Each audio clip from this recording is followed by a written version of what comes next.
السلام علیکم ورحمۃ اللہ وبرکاتہ۔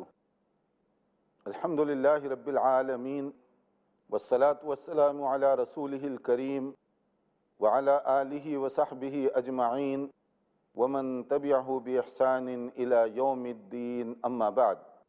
محترم بھائیوں اور بہنوں، آج کی اس نشست میں ہم ایک بہت ہی نازک سی بات مگر بڑے سنگین نتائج رکھنے والی حرکت، اس پر گفتگو کرنا چاہیں گے۔ وہ ہے کبر، گھمنڈ، تکبر اور نخوت۔ یہ جو غرور اور تکبر کی صفت ہے، اللہ تعالیٰ کو یہ سخت ناپسندیدہ ہے۔ مومن بندے کے اندر تکبر، گھمنڈ یہ نہیں ہونا چاہیے، کیونکہ یہ شیطانی صفت ہے، اور اسی صفت کی بنیاد پر شیطان دربار الہی سے ران دیا گیا اور اللہ تعالیٰ کے حکم کی نافرمانی کی، اور اس کے مقابلے میں عجز و انکساری، تواضع، یہ اللہ تعالیٰ کو پسند ہے۔ یہ انبیاء کرام کا طریقہ ہے کہ وہ عجز و انکساری کا پیکر ہوتے ہیں۔ نرمی اور حلم کا مادہ ان کے اندر پایا جاتا ہے، اور یہی مادہ ہے جو حق کو قبول کرنے پر آمادہ کرتا ہے۔ قرآن کریم میں ملائکہ اور شیطان کا تذکرہ جس انداز سے کیا گیا ہے، اس سے آپ بات کو سمجھ سکتے ہیں کہ عجز و انکساری سے آدمی کہاں تک پہنچتا ہے، اور تکبر آ جائے تو اس کا کیا نقصان ہوتا ہے۔ ملائکہ کو جب حکم دیا گیا کہ انسان کے آگے سجدہ کرو، حضرت آدم علیہ السلام، تو ملائکہ نے اس کو قبول کیا، اور اللہ تعالیٰ نے حضرت آدم کے مقابلے میں کچھ سوالات ملائکہ سے بھی کیے، تو انہوں نے اپنی عجز و انکساری کا مظاہرہ کیا اور کہا سبحانک لا علم لنا الا ما علمتنا، کہ یا اللہ تو سبحان ہے، بے عیب ہے، تیری ذات کمزوریوں سے پاک اور بلند ہے، جبکہ ہم وہی جانتے ہیں جو تو نے ہمیں سکھایا۔ لا علم لنا الا ما علمتنا، جو کچھ تو نے سکھایا اتنا ہی ہمیں معلوم ہے، اس سے زیادہ ہم نہیں جانتے۔ یہ اعتراف، اپنی کمزوری کا اعتراف ملائکہ نے کیا۔ اللہ تعالیٰ کے وہ مقرب بنے، اللہ تعالیٰ کی بارگاہ میں ان کو رہنے کا موقع دیا گیا، اور اللہ تعالیٰ نے انہیں اپنے مقربین میں شامل فرمایا۔ اللہ تعالیٰ کے خاص جو ڈیوٹیز جو ان کے ذمہ لگائی جاتی ہیں اللہ کی طرف سے، وہ اس کو کرنے پر مامور ہوئے۔ مختلف ملائکہ کے ذمہ مختلف کام لگائے گئے۔ ملائکہ کی جو حقیقت ہے اور ان کی جو کیفیات ہیں وہ ایک الگ سبجیکٹ ہے۔ صرف یہاں یہ نقطہ بتانا ہے کہ اللہ تعالیٰ کے فرمان کی اطاعت گزاری اور اپنی کم علمی کا انہوں نے اعتراف کیا، اللہ تعالیٰ نے ان کو کس طریقے سے محبوب بنایا۔ اور اس کے مقابلے میں شیطان کو وہی حکم دیا گیا، ابلیس کو، تو اس نے تکبر، غرور، گھمنڈ کا مظاہرہ کرتے ہوئے اللہ کے حکم کی نافرمانی کی۔ اور جب اس سے پوچھا گیا کہ تمہیں جس بات کا حکم دیا گیا اس پر عمل تم نے کیوں نہیں کیا، بجائے معذرت کرنے کے اللہ تعالیٰ کے آگے دلیل دے رہا ہے اور اپنے غرور کا مظاہرہ کر رہا ہے۔ قال انا خیر من خلقتنی من نار وخلقتہ من طین، میں اس سے بہتر ہوں، میں کیوں جھکوں اس کے آگے۔ اور اس کی دلیل بھی دے رہا ہے کہ میں اس لیے بہتر ہوں کہ تو نے مجھے آگ سے پیدا کیا اور آدم کو مٹی سے بنایا، تو میں کیوں اس کے آگے جھکوں جو مٹی سے بنایا گیا ہے۔ شیطان کا یہ انداز تھا، جس کا نقصان یہ ہوا کہ اللہ تعالیٰ کے دربار سے اس کو دھتکار دیا گیا۔ اس پر لعنت اور پھٹکار ہوتی رہے گی اس دن سے قیامت تک، اور پھر قیامت جب قائم ہوگی جو اس کا نتیجہ نکلے گا وہ اس سے بھیانک، اس سے زیادہ سخت شکل میں نکلے گا اس کے حق میں، کیونکہ اللہ تعالیٰ کے حکم کی نافرمانی کی، تکبر کا مظاہرہ کیا، گھمنڈ اور غرور کا مظاہرہ اس نے کیا۔ اور عجز و انکساری کی جو بات ہے، جو تکبر کے اپوزٹ انبیاء کرام علیہم السلام، سلف صالحین، ان کے اندر آپ یہ صفت کو دیکھ سکتے ہیں۔ اور سب سے زیادہ اہم نمونہ خود ہمارے نبی صلی اللہ علیہ وسلم کی زندگی اس سے بھری پڑی ہے، اور اس میں سے ایک دو مثالیں خاص طور پر۔ ایک مثال وہ جہاں تکبر یا گھمنڈ پیدا ہو سکتا تھا، مگر ہمارے نبی صلی اللہ علیہ وسلم نے اس تکبر کو وہاں پر بھی قریب آنے نہیں دیا، اور وہ موقع تھا فتح مکہ کا، جب آپ ایک سپہ سالار کے طور پر، کمانڈر ان چیف کے طور پر 10,000 تقریباً صحابہ کرام کے ساتھ مکہ مکرمہ پہنچے، اور آپ کو معلوم تھا کہ اسی مکے سے کس طریقے سے چھپ چھپا کر لٹ پٹ کر صحابہ کرام مدینہ منورہ روانہ ہوئے تھے۔ اب ایک کامیاب اور کامران فوج اور ذمہ دار کی طور پر آپ واپس آ رہے تھے، لیکن دنیا نے بہت سے سپہ سالاروں کو دیکھا ہوگا، مگر اتنی عز و انکساری کا مظاہرہ کرنے والے کمانڈر ان چیف کو تاریخ نے کبھی نہیں دیکھا ہوگا کہ رسول اکرم صلی اللہ علیہ وسلم جوں قریب آ رہے تھے سر آپ کا جھکا جا رہا تھا، اور کعبۃ اللہ کے قریب پہنچتے پہنچتے تو حالت یہ ہو گئی کہ آپ کا سر اونٹنی کے کوہان سے یعنی جھکا جا رہا ہے، حتیٰ کہ اونٹنی کے کوہان سے لگ گیا جا کر۔ کون سی چیز جھکا رہی تھی؟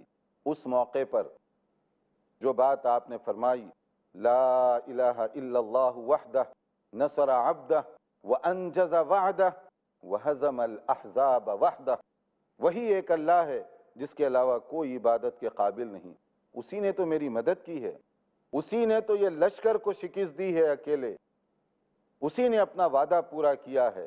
یعنی یہ کریڈٹ، یہ جو کچھ ہوا وہ ہم اپنے سر نہیں، فوج کے سر نہیں، کسی اور کے حوالے نہیں کر رہے ہیں، بلکہ یہ اللہ کے فضل و کرم کا نتیجہ ہے۔ اگر اللہ کا فضل نہ ہوتا تو ہم کبھی کامیاب و کامران یہاں پر نہیں لوٹ سکتے تھے۔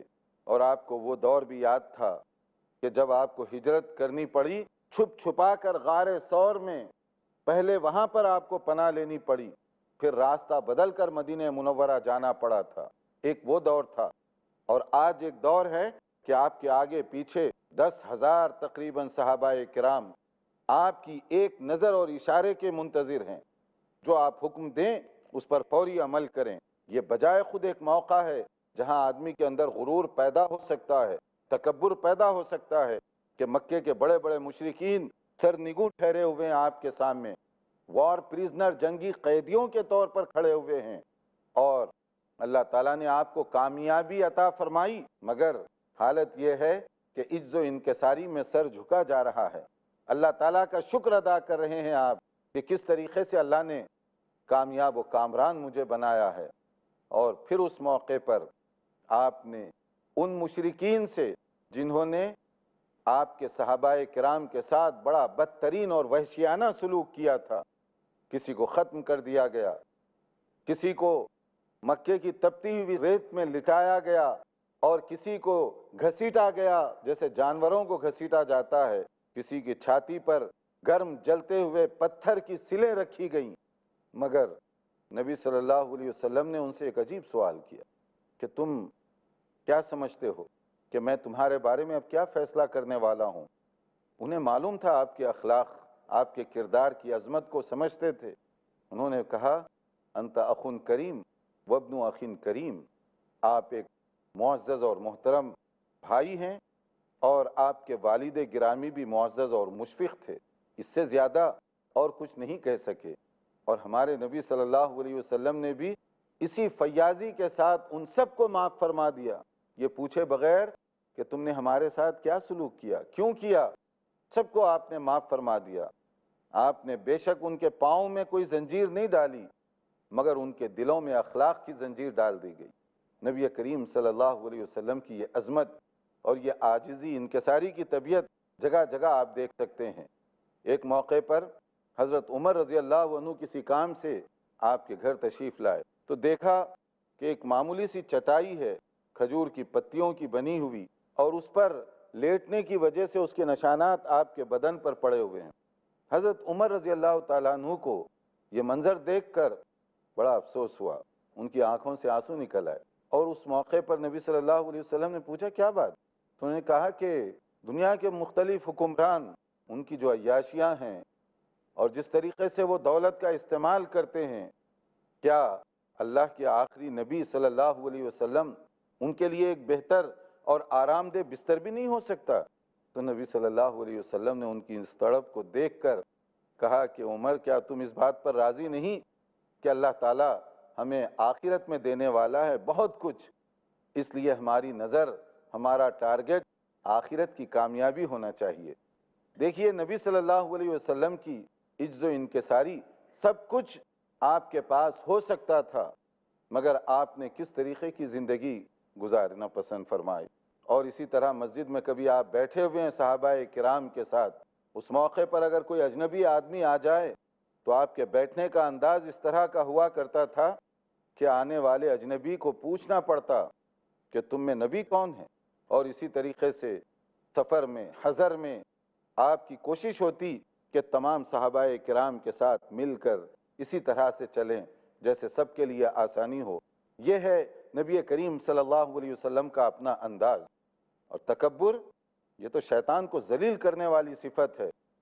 تکبر عزازیل را خار کرد، بزندان لعنت گرفتار کرد، کہ تکبر کی وجہ سے وہ ہمیشہ کی لعنت کا مستحق بنا۔ اب آئیے ہم یہ بتانا چاہیں گے یہاں پر کہ تکبر کیا ہوتا ہے، بعض اوقات تکبر کے نقصانات کیا ہوتے ہیں۔ تکبر کی وجہ سے آدمی حقائق کا، سچائی کا انکار کر سکتا ہے۔ تکبر کی وجہ سے آدمی کسی پر بھی ظلم کر سکتا ہے۔ تکبر کی وجہ سے آدمی کوئی بھی کام غلط سے غلط کر سکتا ہے۔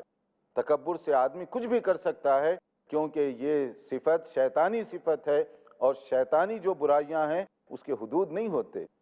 اور اسی لیے کہا گیا تکبر کی ایک شکل کیا ہے، الکبر بطر الحق وغمت الناس، کہ تکبر ایک یہ ہے کہ بطر الحق، حق کا انکار کر دینا، جھٹلا دینا۔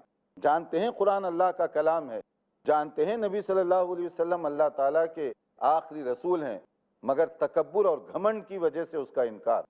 اور اسی طرح سے لوگوں کے حقوق کے ساتھ آنکھ مچولی کھیلنا، ان کے حقوق دبانا کیونکہ وہ کمزور ہیں اور آپ طاقتور ہیں، تو تکبر کی وجہ سے حق کا انکار، تکبر کی وجہ سے اپنی قوت کا غلط مظاہرہ، تکبر کی وجہ سے غریب کو دبانے کی کوشش، یہ تکبر کے نقصانات ہیں۔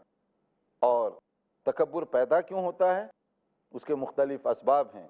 کبھی تکبر پیدا ہوتا ہے علم کی وجہ سے، کبھی تکبر پیدا ہوتا ہے دولت کی وجہ سے، کبھی تکبر پیدا ہوتا ہے شہرت کی وجہ سے۔ تکبر کے پیدا ہونے کے مختلف اسباب ہیں، ان میں سے کوئی بھی سبب اچھا نہیں ہے، کیونکہ تکبر جب شیطانی صفت ہے تو انسان کے لیے وہ کبھی فائدہ نہیں پہنچانے والی صفت ہے۔ ناظرین یہاں دیکھتے رہیے پروگرام، ہم مختصر سے بریک کے لیے رکیں گے اور دوبارہ آپ کی خدمت میں جلدی حاضر ہوں گے۔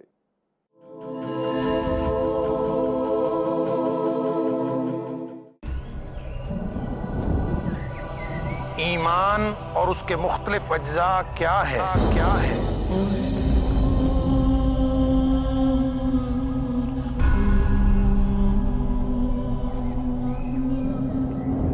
دین اسلام کی بنیادیں کیا ہیں؟ اللہ لا الہ الا هو الحی القیوم لا تأخذه سنة ولا نوم۔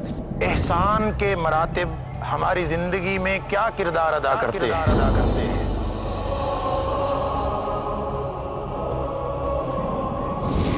قیامت اور اس کی نشانیوں میں کیا حکمتیں ہیں؟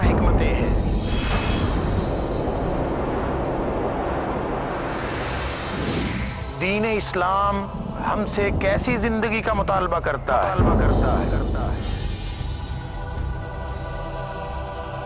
کتاب و سنت کی روشنی میں ان سوالات اور ان جیسے دیگر سوالات کا جواب جاننے کے لیے دیکھیے میرا پروگرام حدیث جبریل، صرف پیس ٹی وی اردو پر۔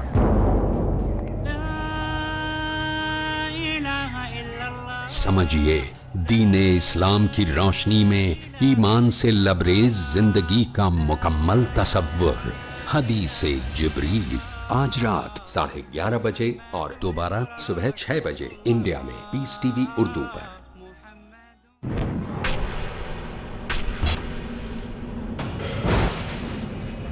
Courage it takes to stand up for what you believe in.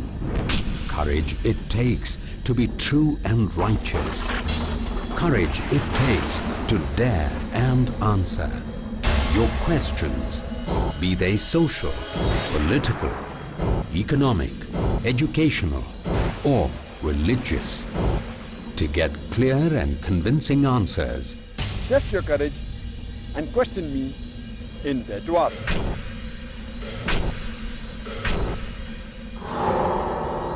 Dare to Ask.